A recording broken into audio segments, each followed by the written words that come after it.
Yes, ladies and gentlemen, welcome back to The Steam, the show that keeps you up to date with not only Alabama State football, but news, updates, and coverage around the HBCU world as well. Well, it's time for the season wrap-up. Alabama State season is over, and now we finally have our answer to who we're going to be playing for the SWAC Championship. And the team we're going to be playing is the Prairie View A&M Panthers as they defeat their rivals Texas Southern 14-10 in their annual rivalry game. Alcorn State finishes the season at 3-8, Bethune-Cookman finished the season at 1-10. Wow.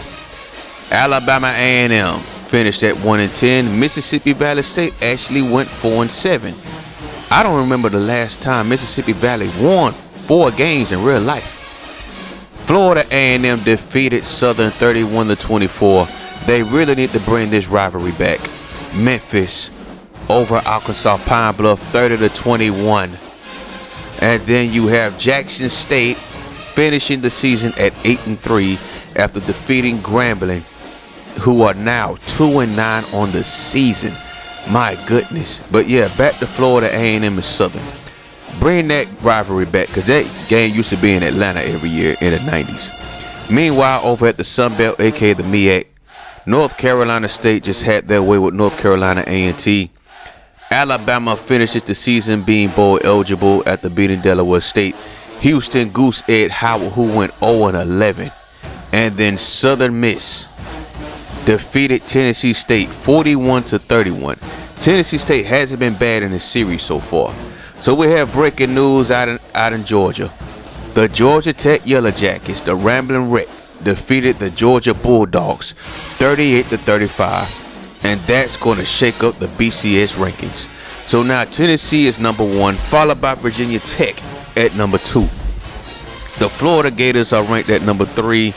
Oklahoma at 4, the U at 5, Wisconsin 6, Georgia, Penn State, NC State, Virginia, Iowa, Texas, Ohio State, South Carolina, and Pitt rounded it out.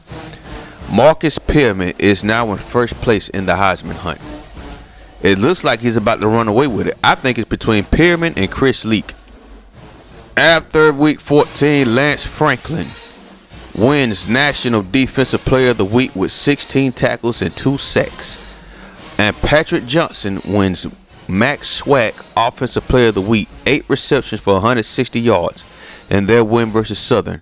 Meanwhile, Tennessee State swept the Week 14 awards as Ron Russell and A.J. Seward win Offensive and Defensive Players of the Week. Wow, man. What a season it was indeed. Next, we're going to look at the final standings for the MAC and the SWAC. Alabama State finishes winning the West, and Prairie View A&M finished winning the East, meaning they need one more win to be bowl eligible.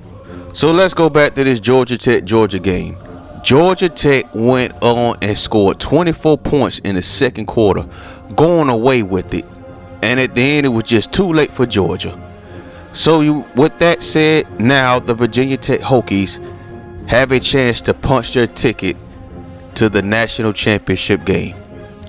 So as we get ready to take on the Prairie View Panthers in Detroit, Michigan, we're looking for a very hard-fought game. We're not going to take them lightly just because they're 5-6. Yeah, we're the better team on paper. We also have the better players. But remember, this game is played on Heisman, and you know how Heisman can be. So on to the ACC Championship game, you have the Florida Gators taking on the Ole Miss Rebels. Big 12 Championship game, the Oklahoma Sooners taking on the Kansas State Wildcats. And then probably the game of the week, you have the Virginia Tech Hokies playing the North Carolina State Wolfpack, and then Marshall and Tulane for the Conference USA title. That NC State Virginia Tech game, that's for the ACC Championship, just so we're being clear. So let's check on the rest of the teams that we lost to this year. UC UAB, they finished with the worst record in Conference USA.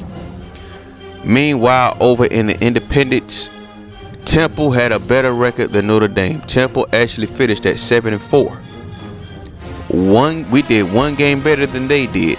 but they did whoop our ass when we played them. Meanwhile, back at the Ncaa, aka the Sun Belt, the South Carolina State Bulldogs are the champions of the conference. It looks like they beat Tennessee State in their head-to-head matchup, going 7-4, while Tennessee State finishes the season at 7-5. Wow, I'm still in shock about this though. Howard went 0-11. 0-11. So let's check out the season in the stats so far. Bobby Newton finishes the season with 24 touchdowns and 10 interceptions, barely over 2,000 yards passing, with a 39% completion percentage, mainly due to the fact that his arm isn't the best. Look at that, only 85 completions, but that isn't his fault. We're going to go around that later. So we have two 1,000-yard rushers. Justin Chambers having over 1,600 yards along with 16 touchdowns so far. And then Cal Gray with over 1,500 yards rushing with 13 touchdowns. Kenny Gadsden could have broke the 600-yard mark. He has 7 touchdowns, almost 6 yards a carry. That's not bad at all considering he didn't even have 100 carries yet this year. So, but he did have his bit of fumbles, just like Cal Gray and Justin Chambers did. Now here's my issue with this offense: the wide receivers. As you saw on the last video, there was a lot of drops between Andrew Williams and Jason White. We also have Reggie Watkins on the team, who hasn't even caught a pass this year, but he has 4 drops. Very sad. But anyway, we have Andrew Williams and Jason White, who still have the potential to catch 1,000 yards this year. I mean, that's a high possibility, but look at these drops: 17, 11, 4, 3, and 3, and then I believe it's 4. It should be 4 for Reggie Watkins, who doesn't even pop up on the stat sheet. That's sad, man. Wow. Roddy Watts, as a true freshman, has been unbelievable this year. Him, Jesse Smith, and Brandon Ross. I believe Roddy Watts is one of the best players in the country as far as pancakes. Our defense, though, lights out.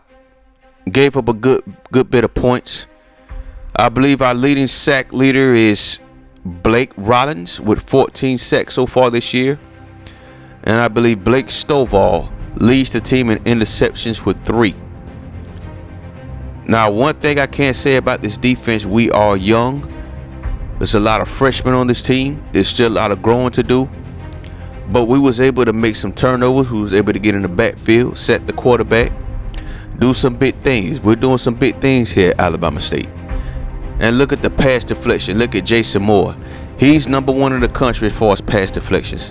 I would like for him to pick the ball off more, though. Hopefully he'll do some more of that in season 3.